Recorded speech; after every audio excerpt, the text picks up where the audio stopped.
The Wellington Regional Leadership Committee is now 2 years into our journey of bringing greater connection, collaboration and cooperation to our region's councils, iwi and government in order to work better together to build a thriving future for our communities.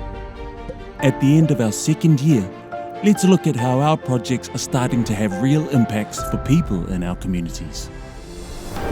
When iwi, central government and councils across the Wellington, Wairarapa, Horowhenua region join together, we can provide greater support to whānau across the region to work in meaningful jobs, thrive and be confident their tamariki can thrive too.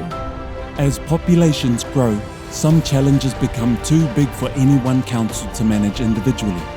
But when we shift to working more collectively on these big challenges and take a systems view, we can achieve more together. A better future for our region doesn't just happen on its own.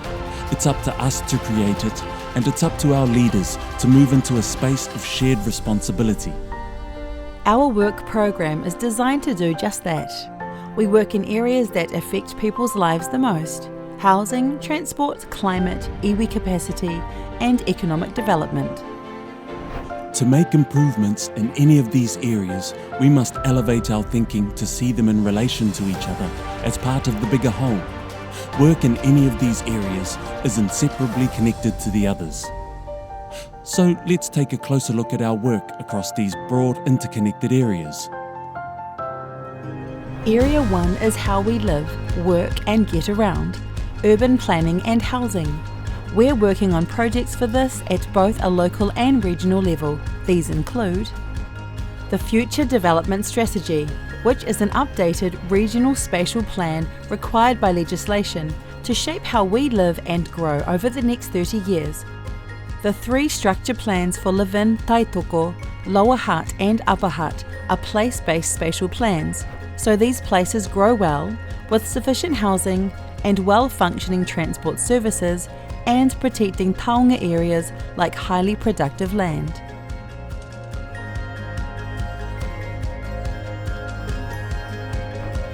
The Regional Housing Action Plan is about achieving the best possible housing outcomes for our region. It is currently designing a new way to view all regional housing data online in one place to support good decision-making and coordination.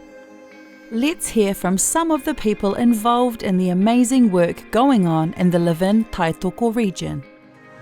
One of the benefits of bringing a range of different people together quite early on is that you hear a range of perspectives and you begin to understand each other's viewpoints. And for my team, that felt like a real genuine collaboration as opposed to a consultation activity. This kind of approach is becoming more recognised as providing better solutions. It means that you aren't developing something in isolation and then trying to sell the benefits of it later on. You are developing your advocates and champions on the way through. So it makes it more of a collectively owned outcome. Projects that can unlock greater housing and transport choices at pace and scale if they're prioritised are elevated to what we call Complex Development Opportunities, or CDOs, the second theme we're covering. CDO projects are more complex, with a wider range of partners required to deliver at the desired pace and scale. This region's 7 CDOs are: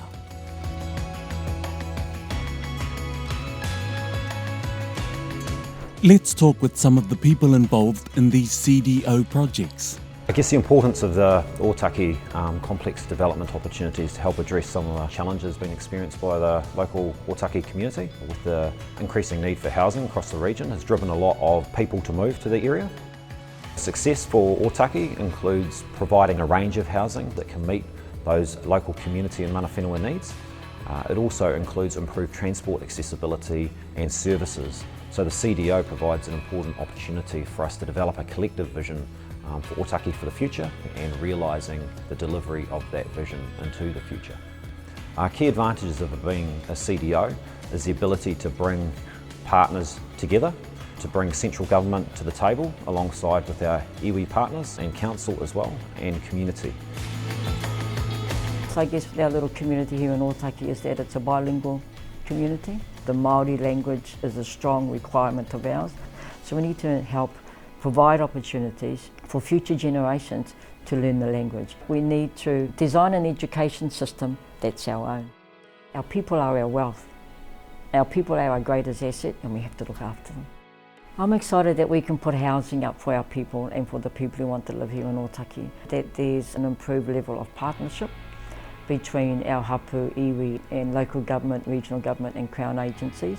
Engagement with Wellington Regional Leaders Committee, it's benefited us substantially.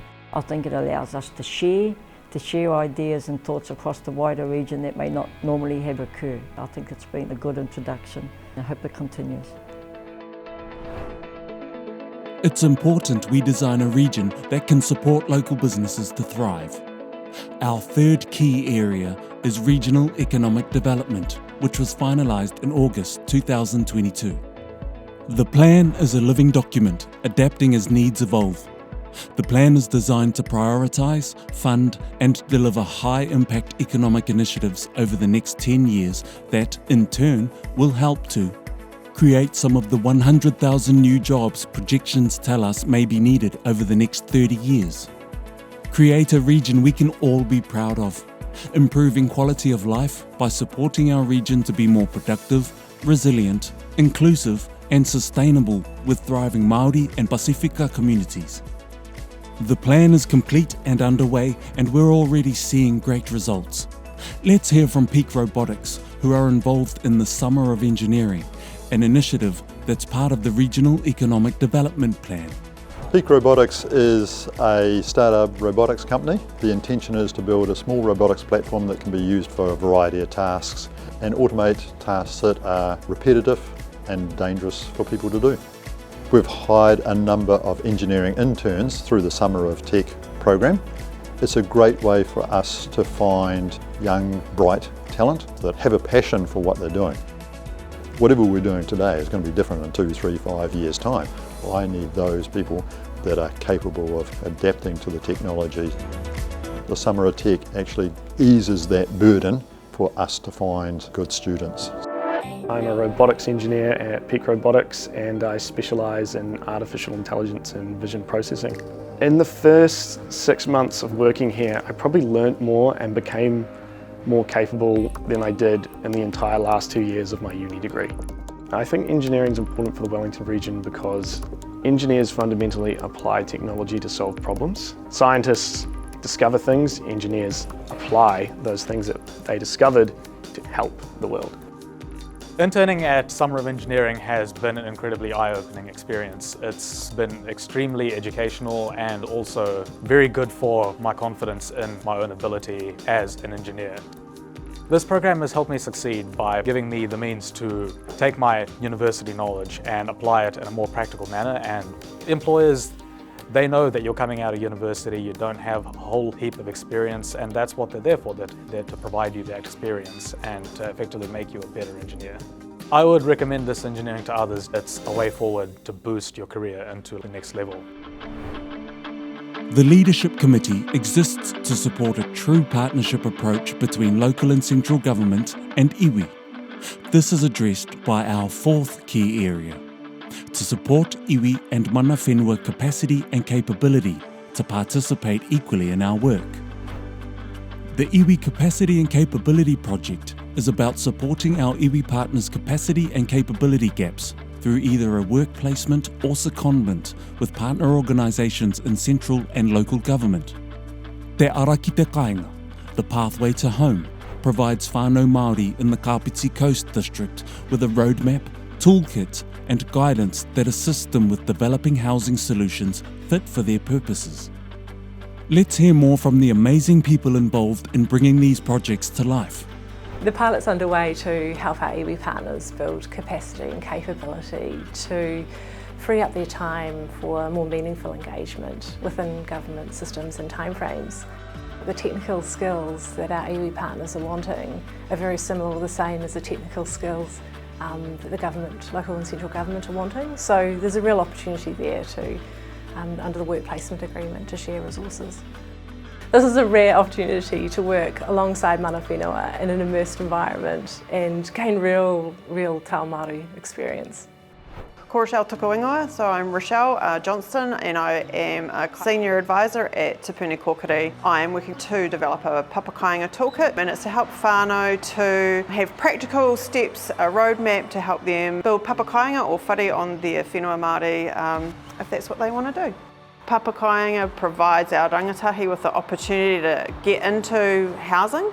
When I came to Te Puni Kōkiri and started working with whānau, I started to realise that there's a lot of under-realised land that's owned by Māori that could be providing housing for our whānau.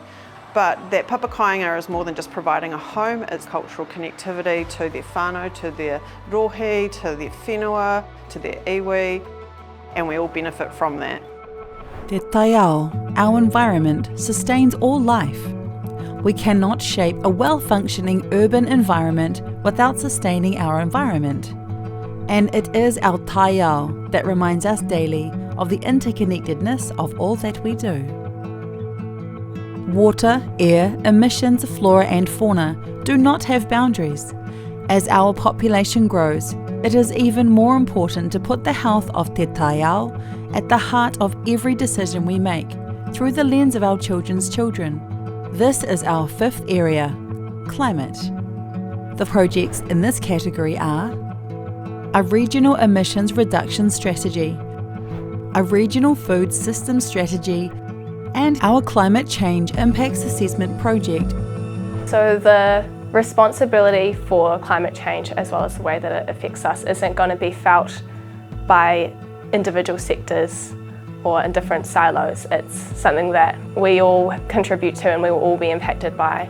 And so it doesn't make sense for our approach to responding to climate change to exist in those silos, and it's really important that different sectors and community are working together and talking to each other and holding each other accountable to taking action. Because I think, young people can be idealistic and set really high expectations for projects such as this, and we really need that. We need to think ambitiously and creatively. What we are facing requires an unwavering commitment to look at the challenges that face us. If we want to eat foods that follow the flow of nature, then we need nature to be protected. The regional kai network, the regional food strategy, hopefully will mean that everyone has access to nutritious kai that's preferably grown with huaparakuri principles, and that it's grown with non-extractive systems that diminish papatūānuku and are valuing the future of food in a huaparakuri environment. We're a large family-run vegetable growing business, growing 24 different vegetable crops that account for about just over 10% of New Zealand's fresh-cut leafy greens. Horowhenua plays such an important role in terms of being able to ensure that fresh, healthy vegetables are available to all New Zealanders. We're left really vulnerable if we don't have a diversified food network. So it's really important for me that people understand the crucial role that the Horowhenua plays. We can't have a healthy population if we don't give people access to healthy food. So we need to find a regulatory landscape that enables us to continue to do the great work that we do and the team does to ensure that there's healthy food available for people. We're excited to continue this journey, but to be successful, we need to keep listening, questioning, learning and working together with all levels of iwi, councils, central government and the community. We need your continued assistance and support. We look forward to what the next 12 months will bring us, and continuing to collaborate to build better for this region's communities. A better future for our region doesn't happen on its own. It's up to us to create it.